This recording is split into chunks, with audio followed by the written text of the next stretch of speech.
Welcome back, my duelist friends. Casual Duelist here. Not using the regular mat. That's because I need to announce a little something. So here's what happened, guys.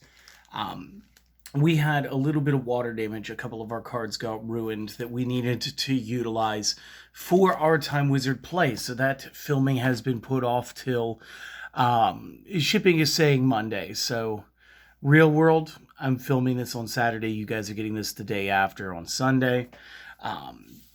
And we hope to have the cards in Monday afternoon, evening, in order to film and speed through the little bits of play moving forward on, like, throughout this next week. Because it's really what we were supposed to do the whole week, was just do the tournament bits where we play up against the Time Wizard format builds. Because we were ending the pre-ban era, and we will no longer have any... like not everything's going to be at 3 of moving forward from that. So what I'm going to do is I'm going to do like I'm doing a packs opening today. I got a bunch of these, and I wanted to talk about those too. But what we're going to do is we're going to slip in a speed duel deck or two as well, just to go ahead and keep like the cool content flowing. And again, we will flip back and forth between the play mats as necessary. But that said, there's still content. It's still coming. I do hope that you guys have been enjoying everything. I've noticed the comment section feels a little emptier than usual. If there's something I could do to make that better, guys, let me know. But on the side note, I did take up Commanders. I have been doing some openings and stuff.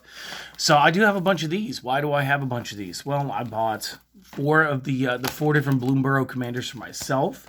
Celestial wanted to play the Family Matters. My brother got into this. He's decided Commanders might be something fun for him. He wanted to play with dog meat. So that's part of the Fallout Universes Beyond selection. And then when we were at the shop, they went ahead and they were like, well, that's a lot of stuff that you're purchasing. Here, take some promo packs. And then I also got the slivers. The sliver grave mother deck. I always wanted some slivers, so this was just a good way for me to say look, I got all the coolish ones minus 4 of the legendaries, I think it is. So I just want to open these up.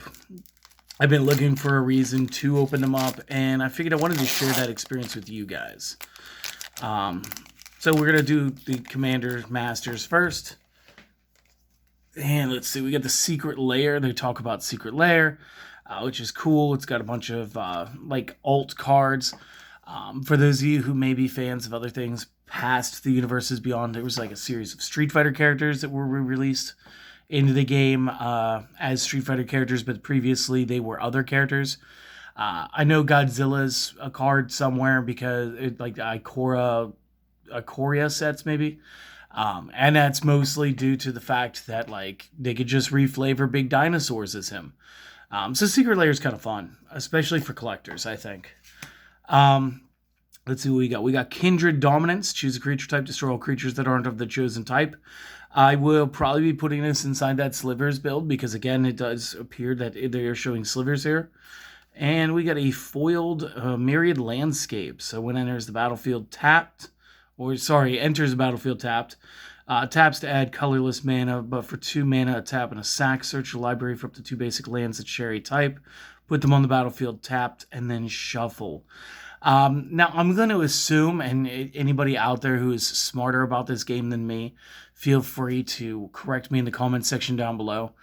We're talking about, wastes, mountains, plains, swamp, forests, and islands, right? This isn't talking snow-covered. So, if I'm using snow-covered lands, I can go ahead and pick 2 different snow-covered lands because they're snow lands, right? Just correct me down below and just be awesome about it.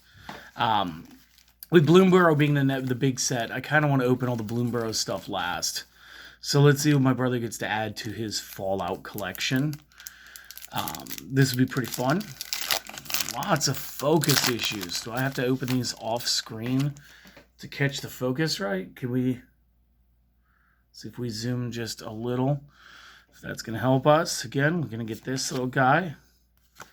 Little nothing card in there. Ed E, the Lonesome Eyebot. So again, cool. Nice little foiled rare.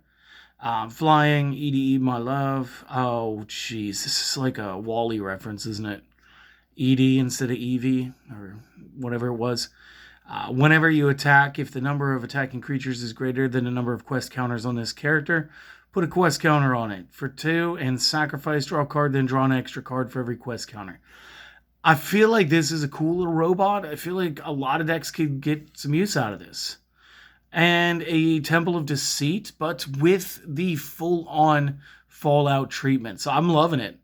And what's best? Just 2 rares in this pack, so that was not too bad. Another crazy thing that happened when we bought him his deck was it ended up having like 104 cards in there. And the reason it does is because they put these extra thick etched cards in there. But there was an extra copy of Preston, Dogmeat, and the something Sledge. So just like extra cards was cool. Bloomburrow. This is the thing I'm the most excited for because this, again, it's just like a huge throwback to my childhood. You see all the old Disney animation where like the people were critters. This was a big thing. So we're gonna get the Keen Eye Curator, and I'm loving the art here. A little raccoon scout. As long as there are 4 more card types among cards exiled with Keen Eye Curator, it gets a +4/4 trample, and you get to exile a target card from a graveyard. So if you end up facing off against something that has something like Dredge, we can go ahead, we can stop things that have flashback, anything like that. We can limit out some, only in the early game can you really weed out Threshold, but not too bad. We got Mabel's Medal. It's not a bad one. This is one of the story spotlight cards. As you can see, they actually say that these days. And again, it's like an actual moment that happens in the canon. So not too bad, not too bad.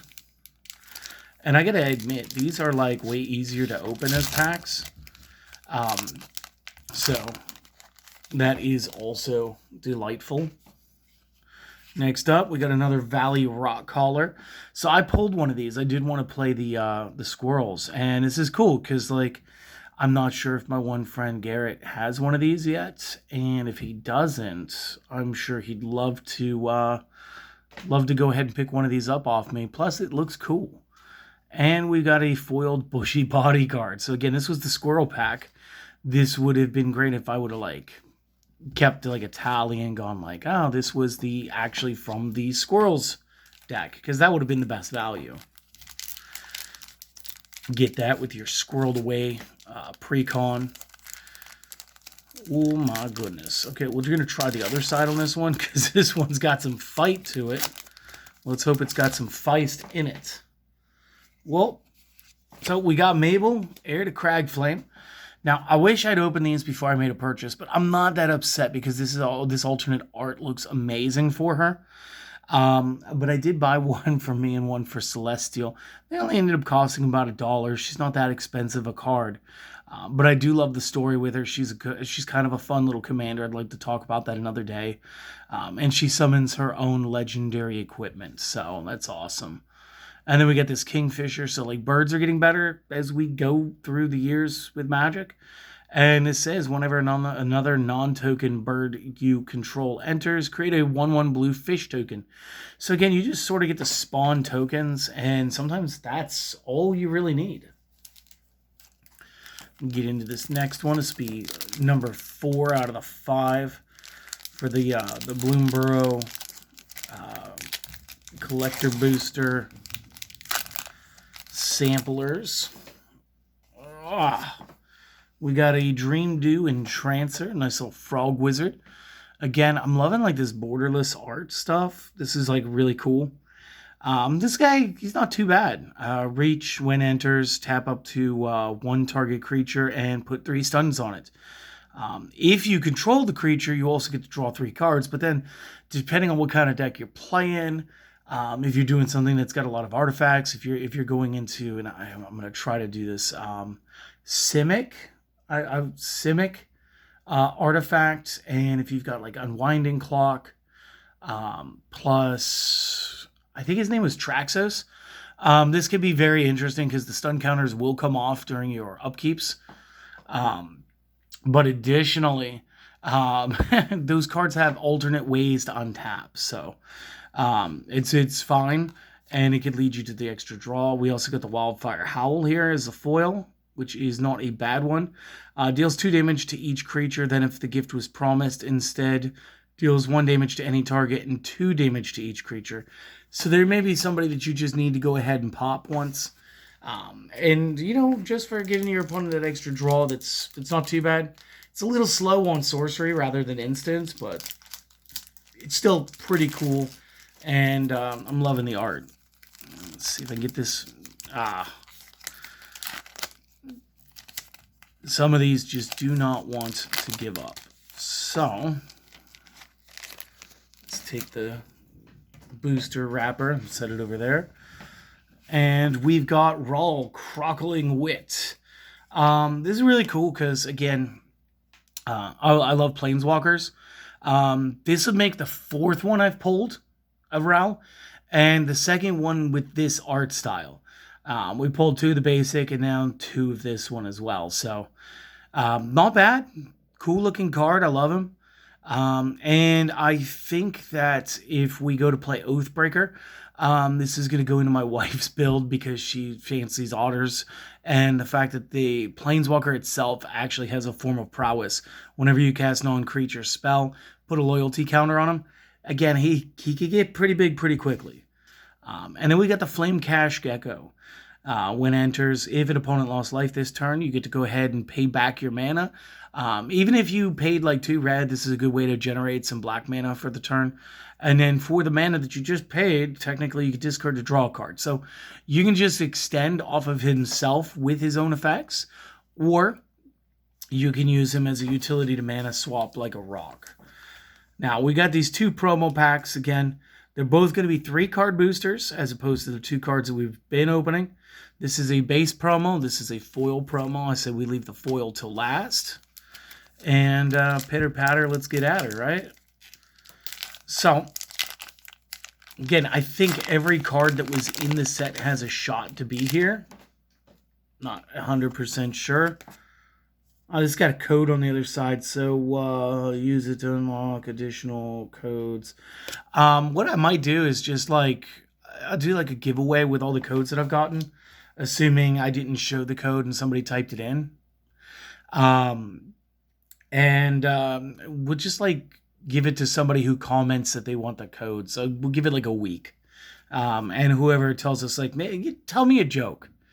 Tell us a Magic the Gathering related joke. Funniest joke after a week of this video being live. And I will email you. I'll let you know to email me. And we'll go ahead. We'll get you the codes. So first card we got is, these have got a little Planeswalker symbol. That's actually pretty neat. We got a Festival of Embers, followed by a Shoreline Looter. Why doesn't this one have a symbol on it? I don't get it. That's fine. And we've got Double Major. So copy target creature spell you control except it isn't legendary if the spell is legendary. That's actually pretty neat. And that one has a whole different set symbol, so I'm not too sure what's going on with that. I don't know what STX is. Obviously, it's not the BLB for Bloomborough. Yeah, guys, if you guys could tell me what that means, that'd be great.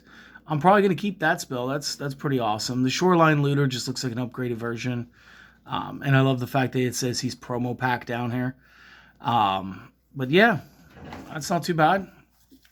And then I'm going to assume everything in the foil one is going to be a foil. And it looks like we got another one of those MTG code cards. I'll verify that it has a code off screen. It does. So there'll be at least 2, and then I'll go back through everything we opened and verify if there were any others. We got the Paw Patch Recruit, in case you want to play some bunnies, plus you get Offspring, which means you get another 1/1 copy of this. It has Trample. Whenever a creature you control becomes the target of a spell or ability an opponent controls, place a 1/1 on target creature you control other than that creature. So again, if you do that, you got 2, and you can just double up on that effect, which is cool.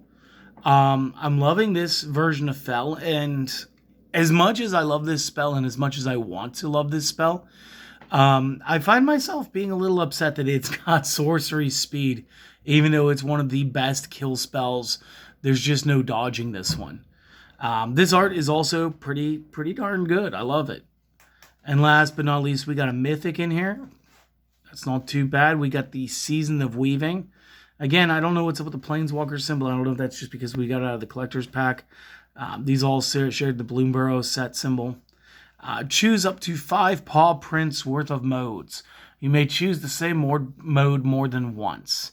So I guess you could do any combination of like drawing 1 to 5 cards, or up to 2 artifacts and creatures you control, creating a copy of it that's a token.